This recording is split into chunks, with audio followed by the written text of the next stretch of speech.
ترقی کے غبار نے کہیں کہیں تاریخ کے آئینے کو ایسا دھندلا کر دیا کہ ہزاروں رنگین عکس مان پڑ گئے۔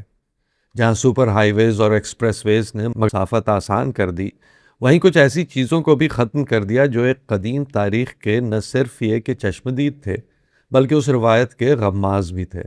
ماضی کو ہم اکثر کھنڈروں میں تلاش کرتے ہیں، اور یہ درست بھی ہے، لیکن تاریخ کا ایک بہت بڑا حصہ پتھروں میں نہیں بلکہ ہماری زبان میں محفوظ ہے۔ مٹی میں ہمیں ڈائنوسور کی ہڈیاں تو مل جاتی ہیں، مگر وقت کی گہرائیوں میں اکثر الفاظ کے فوسلز یا باقیات ملتے ہیں، جو ایک بھولی ہوئی کہانی سنانے کے لیے بے قرار رہتے ہیں۔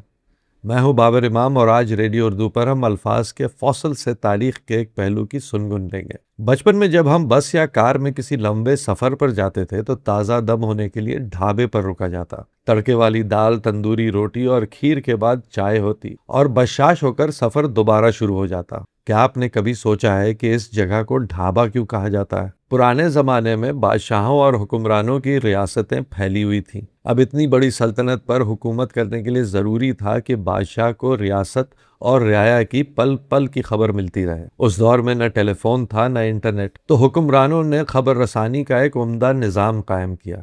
انہوں نے دارالحکومت سے جانے والی تمام شاہراہوں پر ہر تھوڑے تھوڑے فاصلے پر چھوٹے چھوٹے اڈے بنائے، جہاں خوب تیز بھاگنے والے لڑکوں کو ملازم رکھا گیا۔ ان کا کام تھا خبر کو ایک اڈے سے اگلے اڈے تک تیزی سے پہنچانا۔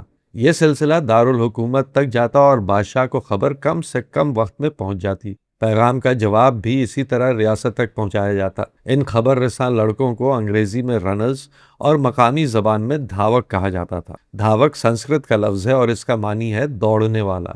دھاوکوں کے اڈوں کو دھاوا کہا جاتا تھا۔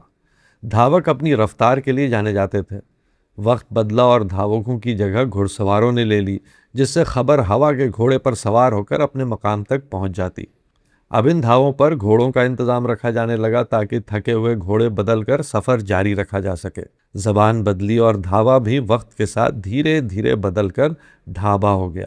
اب ان ڈھابوں پر دھاوکوں کے علاوہ مسافر بھی رکنے لگے اور ان کے کھانے پینے کا انتظام بھی رکھا جانے لگا۔ وقت اور ٹیکنالوجی کے ساتھ خبر رسانی کے لیے دھاوکوں کی ضرورت ختم ضرور ہو گئی، لیکن ڈھابے بدستور قائم رہے، اور دھاوا مارنا یا دھاوا بولنا دھاوکوں کی تیز رفتاری کی وجہ سے ایک محاورہ بن گیا، جس کے معنی ہے تیز رفتار سے کہیں پہنچنا یا تیزی سے حملہ کرنا۔